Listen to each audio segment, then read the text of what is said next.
भाई ये क्वेश्चन बड़ा दमदार क्वेश्चन है। एग्जाम्पल नंबर 73 बहुत ही अच्छी तरीके से समझने की कोशिश करना मेरे प्यारे बच्चों, क्योंकि ये क्वेश्चन बहुत ही दमदार है। दमदार इस लिहाज से है क्योंकि टेक्नोलॉजी के लिए आपको सोचना पड़ेगा चीज़ों को समझने के लिए, और बड़ा मज़ा आएगा उस चीज़ में। देखो कैसे आपसे कह रहा है कि एक पार्टिकल है जिसका मास ये है, ठीक है, पार्टिकल है, मास पता है आपको। हमसे कह रहा है इस kept over a large horizontal sheet of charge density इतने। आपको क्या करना है, एक बहुत बड़ी शीट है जिसके ऊपर चार्ज डिस्ट्रीब्यूट किया हुआ है, सरफेस चार्ज डेंसिटी आपको दे दी है, इसके ऊपर रखी हुई है, ऊपर अभी हवा में है, अभी छोड़ नहीं रहे हैं उसको, हवा के अंदर है। तो जब जाहिर सी बात है आपने एक शीट बिछा रखी है नीचे, उस पर चार्ज डिस्ट्रीब्यूट किया हुआ है, तो वो चार्ज डिस्ट्रीब्यूशन की वजह से इलेक्ट्रिक फील्ड जनरेट कर रही होगी ऊपर की तरफ को। जब ऊपर की तरफ को इलेक्ट्रिक फील्ड जनरेट कर रही होगी तो देखो आगे आपसे क्वेश्चन में क्या कह रखा, आपसे कह रहा what charge should be given to the particle, particle को कितना चार्ज दें so that if release it does not fall, अगर हम इसको छोड़ दें तो ये नीचे नहीं गिरना चाहिए। अब जाहिर सी बात है नीचे नहीं गिरेगा, ये तभी पॉसिबल है जब इलेक्ट्रोस्टैटिक फोर्स जो है इस पर लगना शुरू करेगा, ऊपर की तरफ को इतना लगेगा जितना इसका खुद का वेट होगा, क्योंकि ये वेट की वजह से नीचे को आने की कोशिश करेगी। लेकिन अगर यहाँ पर इलेक्ट्रिक फील्ड इस्टेब्लिश हुआ है शीट की वजह से, तो वो इलेक्ट्रिक फील्ड जो है इस पर फोर्स भी तो लगवाएगा, लेकिन वो तब लगवाएगा जब इस पर आप चार्ज दे दोगे। तो चार्ज आपने दे दिया, फोर्स ऊपर की तरफ को लगना चाहिए। ऊपर की तरफ को क्यों? क्योंकि ऊपर की तरफ को इसलिए है क्योंकि ग्रेविटेशनल फोर्स नीचे को लग रहा है इसका मास की वजह से। तो ग्रेविटेशनल फोर्स को तो ओवरकम करना, अगर वो ओवरकम हो गया, बैलेंस हो गया, तो ये हवा के अंदर ही रुक जाएगी। तो हमारे पास क्या है, मैं आपको डायग्राम बना के दिखाता हूं। लेट अस सपोज कि आपके पास ये शीट है, आपने इसके ऊपर चार्ज डिस्ट्रीब्यूट कर दिया, मैंने यहाँ पर प्लस का चार्ज डिस्ट्रीब्यूट किया तो इलेक्ट्रिक फील्ड जनरेट हो रही होगी। यहाँ पर आपने ऊपर की तरफ को एक है ना पार्टिकल रखा हुआ है जिसका मास आपको पता है।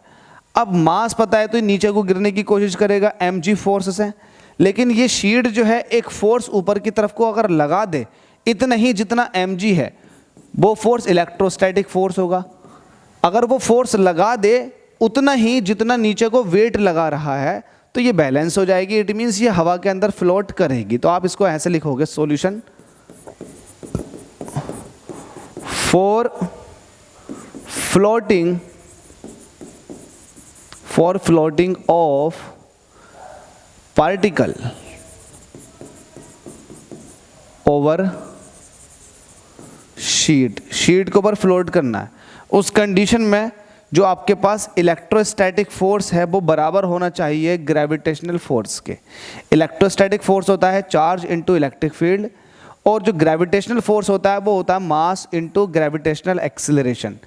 यहाँ पर क्यों आपको हमसे क्यों पूछ रहा है कितना चार्ज दें, लेकिन इलेक्ट्रिक फील्ड जो है शीट की वजह से निकालेंगे। यहाँ पर शीट की वजह से इलेक्ट्रिक फील्ड कितनी निकल कर आएगी आपको पता है, E = होता है सिग्मा अपॉन 2 एप्सिलॉन नॉट। यहाँ पर mg ऐसे ही लिखा रहेगा।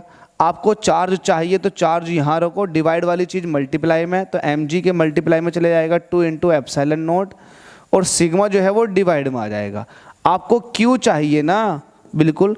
m कितना दे रखा आपको जल्दी से बताएं, मास कितना दिया हुआ है 9 × 10⁻⁵, तो आप लिखेंगे 9 × 10⁻⁵। ये ग्राम में था, अब ग्राम को किलोग्राम में कन्वर्ट करने के लिए हाथों हाथ 10⁻³ से आपने मल्टीप्लाई कर दी।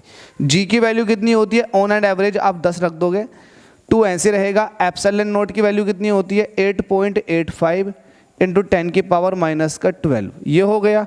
सिग्मा कितना है, सिग्मा बताओ, सिग्मा कितना है? सिग्मा यहाँ पर दे रखा आपको 5 × 10⁻⁵ कूलाम पर मीटर स्क्वायर, तो रख देंगे यहाँ पर 5 × 10⁻⁵, ठीक है। सही करके थोड़ा पास में इस तरह से। अब देखो कैलकुलेशन सॉल्व कर लो, इसको कैलकुलेट कर लो। अब ये कैलकुलेशन बची है आपके सामने, इसका सामना कर लो और आप इसका आंसर पालो। कैसे करेंगे इसका सामना आपको बड़ा आसान है। पहले न्यूमेरिकल वैल्यू सॉल्व कर लो। न्यूमेरिकल का मतलब ये है, ये जो डिजिट हैं इनको सॉल्व कर लो अलग से, ये जो डिजिट है इनकी मल्टीप्लाई कर लो, डिवाइड कर लो, और जो नंबर्स हैं उनको अलग देख लो। 10⁻⁵ ये है, 10⁻³ ये है, 10⁻⁻, देखो 10⁻⁵ से 10⁻⁵ ये खत्म हो गया। 10⁻³ ये है, और 10 ये है, तो 10 की पावर माइनस के 2 बचेंगे और वो 2 इसमें एडजस्ट हो जाएंगे, 10 की पावर माइनस का 14 हो जाएगा। तो कैलकुलेट करने के बाद में जो वैल्यू आ रही है वो आ रही है 3.12 इंटू 10 की पावर 3.12 इंटू 10 की पावर माइनस के 13 कूलाम। इतना चार्ज होना चाहिए उस पार्टिकल पर अगर उस पार्टिकल को आपको बैलेंस कराना है एयर के अंदर। तो था ना मज़ेदार क्वेश्चन। जैसे मैंने आपसे कहा था कि क्वेश्चन अच्छा है, अच्छे से देख लो, आपने देख लिया होगा।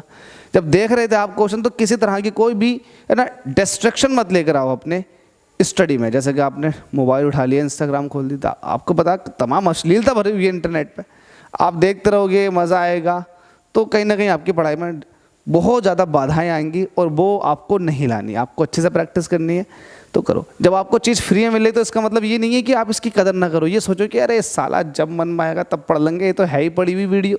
ऐसा नहीं है भाई, मैं इसको प्राइवेट भी कर सकता हूँ। थैंक यू सो मच, आप जल्दी से इसको समझ लें।